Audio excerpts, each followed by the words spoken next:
सभी को नमस्कार। आज हम आपको जानकारी दे रहे हैं मुख्यमंत्री लघु दुकानदार कल्याण योजना के बारे में, जिसके अंतर्गत जो हमारे लाभार्थी है वो सिटीजन पोर्टल से संहिता या लोकमित्र केंद्र जाकर या फिर खंड कार्यालय में आकर अपना पंजीकरण करवा सकते हैं। सबसे पहले उन्हें गूगल क्रोम पे जाके sarvatra.hp.gov.in पे जाना है।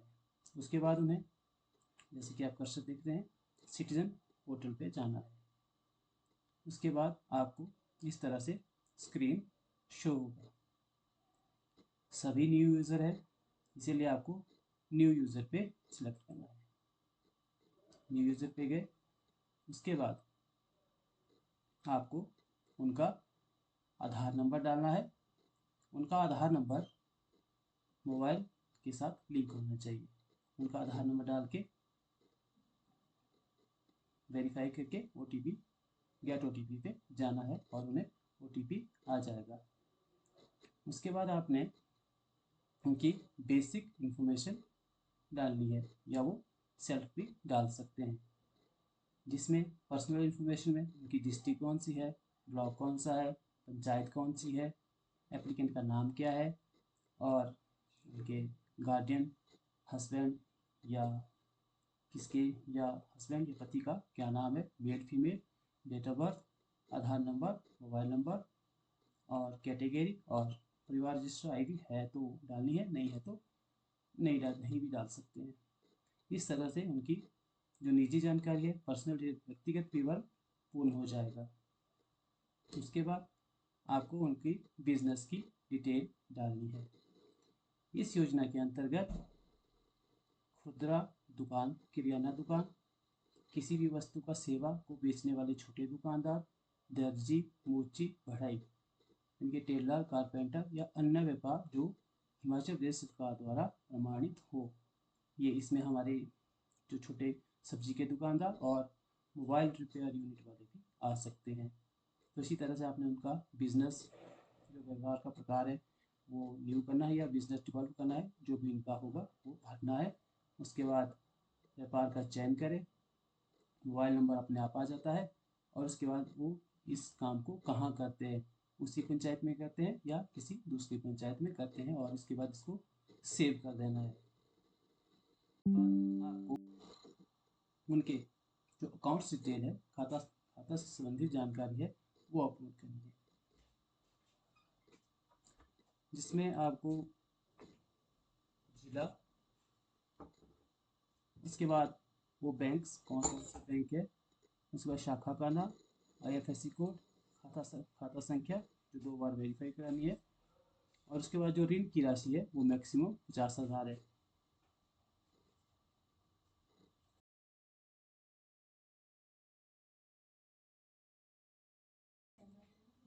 उसके बाद आपने इसको सेव कर देना है। इसी तरह उसके बाद आपने उसके जो डॉक्यूमेंट्स है, दस्तावेज का विवरण है, वो डालना है। इसमें आपको Aadhaar card, bank passbook, passport size photo जो 50 KB से कम हो, ये 3 चीज़ें मैंडेटरी है। आधार कार्ड की बोथ साइड को आप PDF फाइल में अपलोड कीजिए। उसके बाद आप पासबुक अपलोड कीजिए। उसके बाद आपका जो फ़ोटो है उसको 50 KB से कम रखना है और JPG या PNG जो भी आपका फॉर्मेट अलाउड है उस पर स्कैन करके अपलोड कर देना है। उसके बाद जो एडिशनल दस्तावेज है उसमें आप पैन कार्ड इत्यादि डाल सकते हैं और इसे सेव कर देना है। इसके बाद ये चीज़ें पंचायत के लॉगिन पे आ जाएगी। पंचायत का जो डैशबोर्ड होता है उसमें पहले भी आप लोग काम करते हैं, जिसमें ई परिवार अपडेशन है, EPDS एप्लीकेशन है, और जो नई इसमें ऐड हुई वो है दुकानदार स्कीम। इसके बाद आपको दुकानदार स्कीम पे जाना है, जो हमारे पंचायत सचिव है उनको दुकानदार स्कीम पे जाना है, और इस तरह से उनको एप्लीकेशनें रिसीव हो जाएंगी। एप्लीकेशन के ऊपर टिक करके फर्दर प्रोसेस करने के लिए उन्हें एप्लीकेशन को टिक करना है और उसे इस तरह से your application has been submitted to the concern panchayat secretary, वो सबमिट हो जाती है। और उसके बाद उसकी एप्लीकेशन डिटेल, ऑफिस रिपोर्ट और पंचायत सेक्रेटरी जो भी वो देखना चाहते हैं, जैसे डिटेल से मेरी पंचायत से संबंधित है या नहीं है, या ऑफिशियल रिपोर्ट क्या है। उसके बाद आप इसको रेकमेंड कर सकते हैं, आप इसे रेकमेंड कर सकते हैं, रिजेक्ट कर सकते हैं या टर्न बैक कर सकते हैं। ये सेक्रेटरी के हमारे जो सचिव है वो ये चीज़ें करेंगे। यदि गलत फॉर्म भरा है तो उसको वापस भेज सकते हैं और सबमिट कर सकते हैं। इसके आगे का प्रोसेस खंड विकास अधिकारी जी का रहेगा। खंड विकास अधिकारी को चेक करेंगे, जो उनका पोर्टल होगा या लॉगिन होगा उसमें चेक करेंगे, इसकी एप्लीकेशन आएगी उसको प्रोसेस करेंगे और उसके बाद ये आगे भेज देंगे। वहाँ से भी एप्लीकेशन रिजेक्ट की जा सकती है। जैसे वहाँ भी इस तरह से सारी चीज़ें चेक की जा सकती है। उसके बाद ये एप्लीकेशन श्रोता पोर्टल रूरल डेवलपमेंट, इसी तरह से ये जो हमारे खंड विकास अधिकारी का लॉगिन है उससे ये रिकमेंड होके आगे चली जाएगी। इसके बाद अप्रूवल फॉर बैंक। इसके बाद यही एप्लीकेशन जो दुकानदार, जो मुख्यमंत्री लघु दुकानदार कल्याण योजना के जो लाभार्थी है, ये बैंक लेवल पे चले जाएंगे। खंड विकास अधिकारी के अप्रूवल के बाद ये चीज़ें बैंक लेवल पे चली जाएगी और बैंक इन्हें चेक करेगा। इसी तरह बैंक सारी चीज़ें चेक करने के बाद जो भी आपका आधार कार्ड है, बैंक पासबुक है, पासपोर्ट साइज फ़ोटो है, एडिशनल डॉक्यूमेंट है, वो सारी चीज़ें वहाँ भी दिखेगी। और जो जैसे कि खंड विकास अधिकारी रिमार्क्स में देंगे, रेकमेंड करेंगे, उसके बाद पंचायत मशवरा, जैसे मशवरा लिखा है जो भी पंचायत होगी उसी तरह से आप रेकमेंड इसको करेंगे। और पंचायत सेक्रेटरी इन जो एप्लीकेशन है लाभार्थी की, इनको अपने पास कम से कम 7 दिन रख सकते हैं।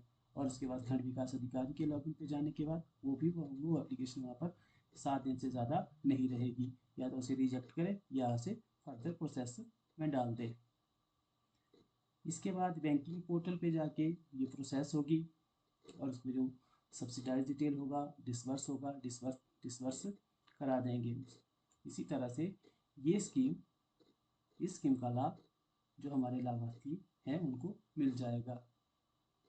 इस स्कीम के जो मुख्य बिंदु है, इसमें जितने भी हमारे जो लाभार्थी है वो 18 से 55 साल के होने चाहिए।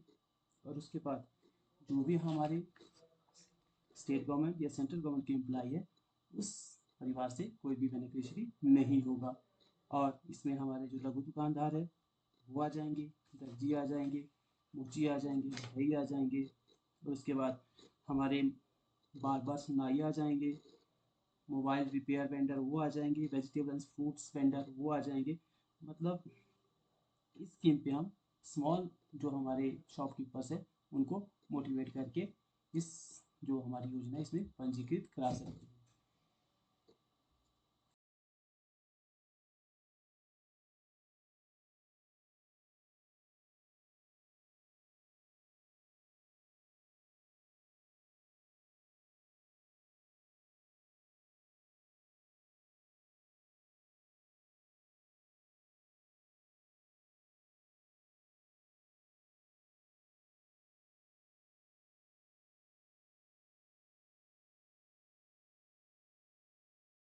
इस संबंध में हमने जो नोटिफिकेशन है, जो गवर्नमेंट की नोटिफिकेशन है वो भी साझा कर दी है। यदि किसी को नोटिफिकेशन की कॉपी चाहिए होगी तो वो उसको दोबारा सेंड कर देंगे। जैसे कि मैंने आपको बताया कि जो पंचायत सेक्रेटरी है वो इन एप्लीकेशनों को कम से कम 7 वर्किंग डेज में आगे प्रोसीड करेंगे। और उसके बाद ये जो एप्लीकेशन है खंड विकास अधिकारी महोदय जी के लॉगिन पे आ गई और वहाँ भी institution with in 7 working days और शिफ्ट, और वहाँ भी जो मैक्सिमम टाइम्स है वो 7 दिन ही है। 7 दिन के बाद ये आगे प्रोसीड हो जाएगी। और इस तरह से ये स्कीम में लाभार्थी इनरोल हो सकते हैं।